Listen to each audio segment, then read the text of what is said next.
Um, a lot of people discovered, and especially people that watch the influencers in the beauty community, um, the influencers are there to influence and to promote products um, that sponsor them. And they test those products and try those products and review them. And since these influencers are experts in makeup and other beauty products, they their opinion holds a lot of weight, and they get views in their videos, and they actually do know what they're talking about. And so, from I don't really subscribe to a lot of uh, beauty channels on this platform, but what I know about them, um, they're the real deal in the beauty community. So it would be foolish to discount the opinions, um, the videos made by influencers, and they are very relevant, and you can learn a lot from them. And I have, and so I always get excited when I when I see a video in my feed, um, or from one of the few channels that I do follow.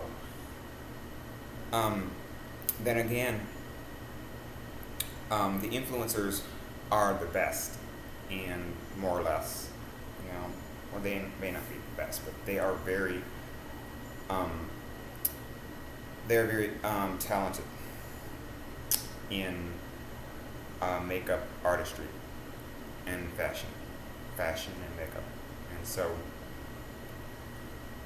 um, you can always expand your knowledge in the different ways of, you know, applying makeup, skincare, hair care, shaving your legs, so forth, and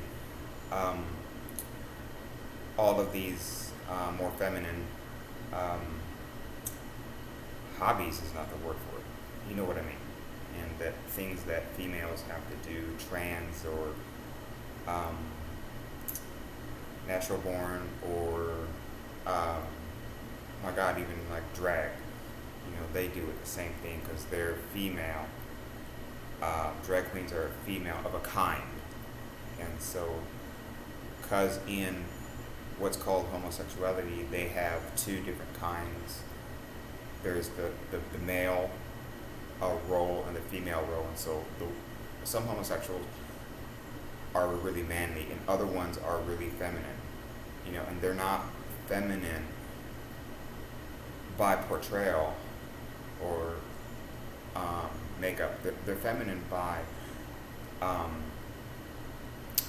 who they are. It's innate. It's a part of their character. They have a male identity, but they actually have the innate femininity, which that's why they have that female role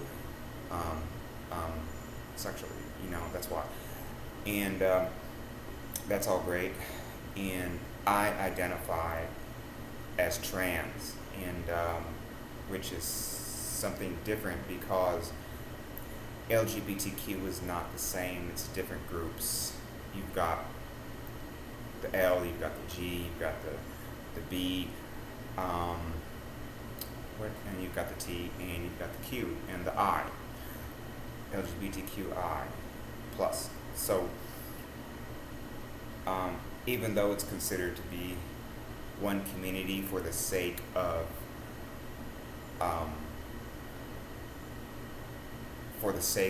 activism, or it's actually not exactly. It's not really. I think that mostly they get along, but they are different identities. They're not the same. Trans is not gay, is not lesbian, is not queer. They're different identities. But because these were considered non-traditional, just because historically these identities were not documented and but they still had, I mean, there were still LGBTQI, forget the letters, plus people throughout all history. Throughout all history, not just classical Greece. But I kind of said all that as an aside. What I actually wanted to, you know, keep as a topic is that, you know, the influencers, the people that are paid to share their knowledge in artistry, in beauty products, people that have sponsors, people, you know, that, you know, Maybelline, Revlon, and other companies, you know, are mindful of them. Major companies pay in the makeup industry pay attention to who the influencers are, and so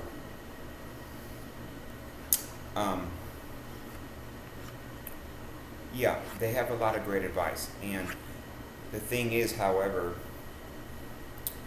when you're talking about something with as much variable as what is from one facet, talk about makeup from one facet, it is an art. And so makeup is an art, and so is hairstyling is an art. Even fashion, clothing is less or so, but it still can be an art, you know, depending. Really, makeup is more artistic. And of course, we're talking about beauty, so we're talking about female self-beautification.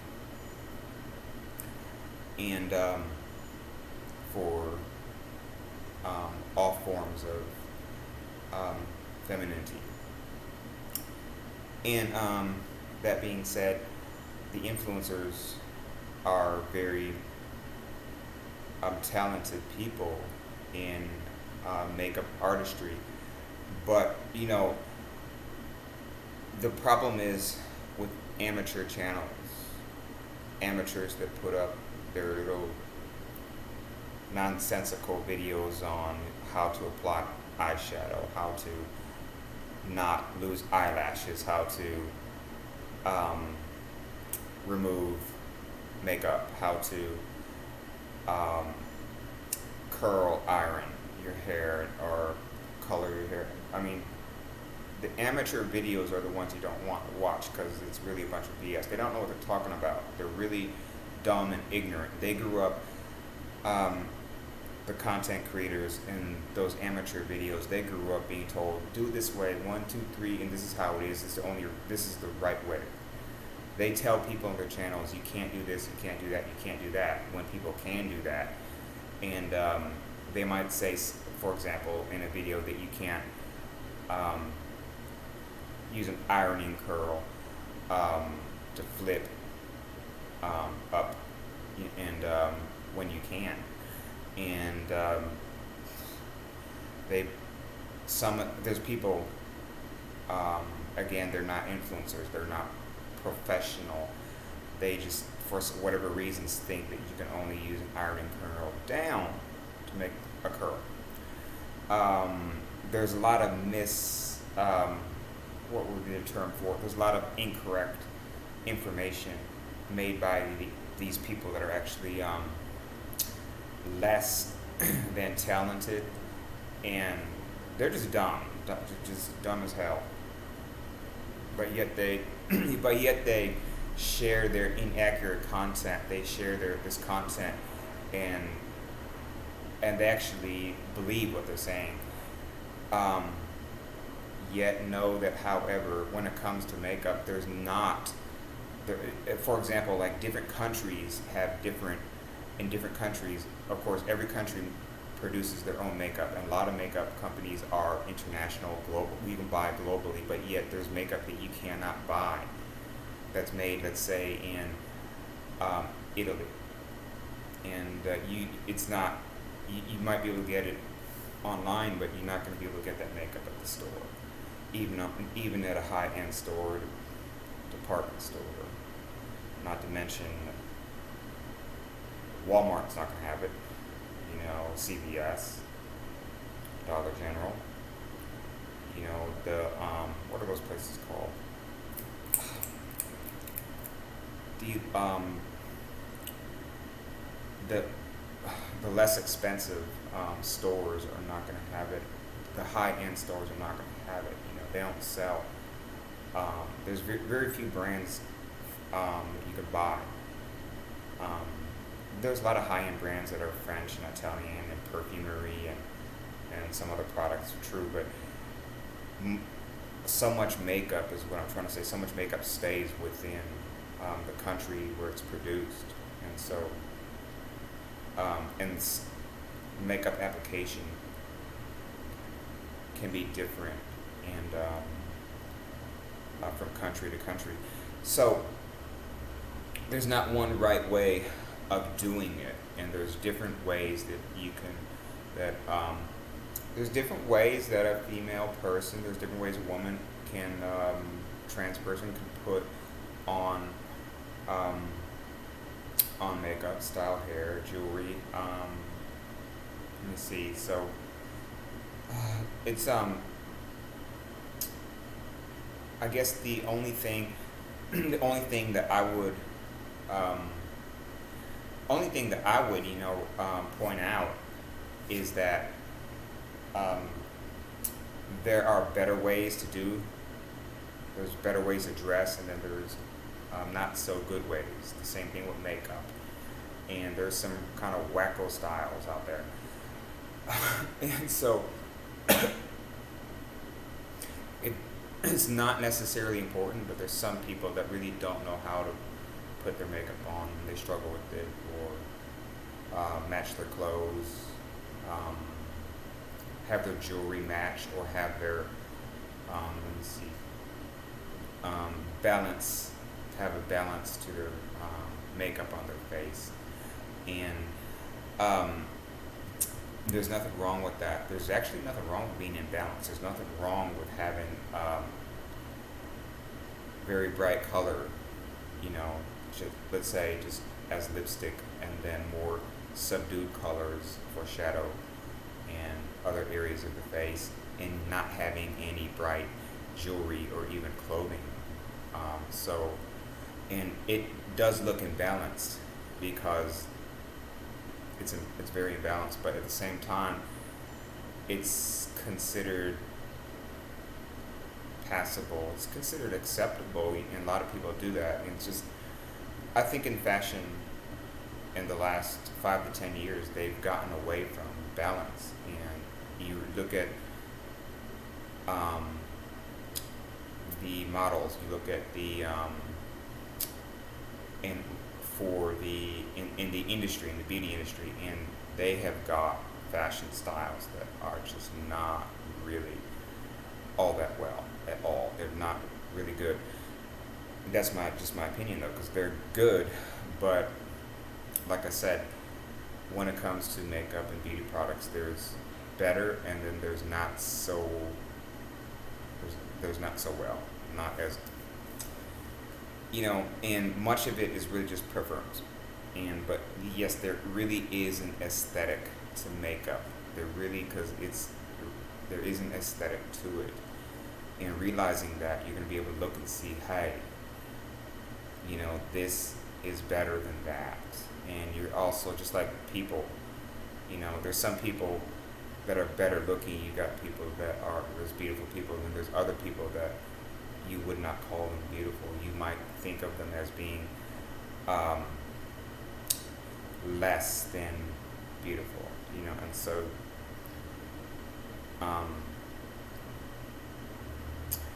trying to conclude my point, but hopefully I was able to convey it.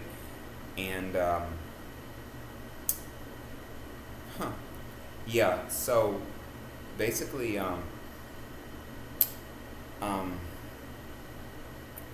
I think that, you know, as much fun as the influencers have, you know, sharing their experience and sharing their stories, giving their advice, sharing their knowledge on their channels.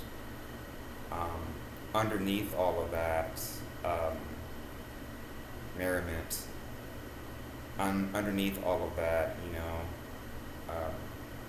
lightheartedness is also, there could be a serious tone um, when it comes to makeup. And so, um,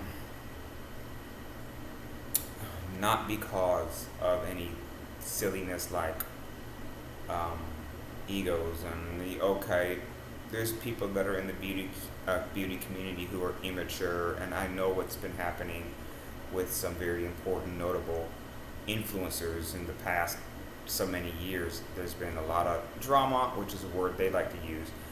Um, don't care for that word, but nevertheless, in spite of the drama, in spite of some of the scandals and the back and forth bickering, in spite of all the infighting within the beauty community and even with the YouTube beauty channels, um, they have a lot of fun. They really are one community, even though they claim they don't like each other so often. They really are still one community. And this is an inclusive, um, stylistic, fashionable community on and off YouTube. Um, huh. And as far as I know, all the major makeup companies are on YouTube, but that's just channels now.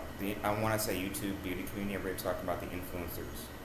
And so the influencers are the ones that really um, create the content that that people find just so relevant. Yeah, there's still one community, but yeah, there's still a level of seriousness, but nothing has to be. They're more serious about their infighting and their dramatic episodes. More serious about that. They're more serious about staying mad and staying angry at people that they used to be friends with just a few months ago. They're more upset. I mean, they think it's more important to how to put it, to be upset over a tweet or things like that from someone that used to be a friend. Um, Lose trust in their former, you know, and their former sisters and their former friends, their former co-influencers. And so, even though the influencers can be really immature, they still hold a whole lot of weight within the corporate beauty world, and they have huge followings, and they deserve that. That's where they should be, and they're doing the right thing for themselves and for the how to put it, and for their audiences. So always have to be mindful of that. Thank you.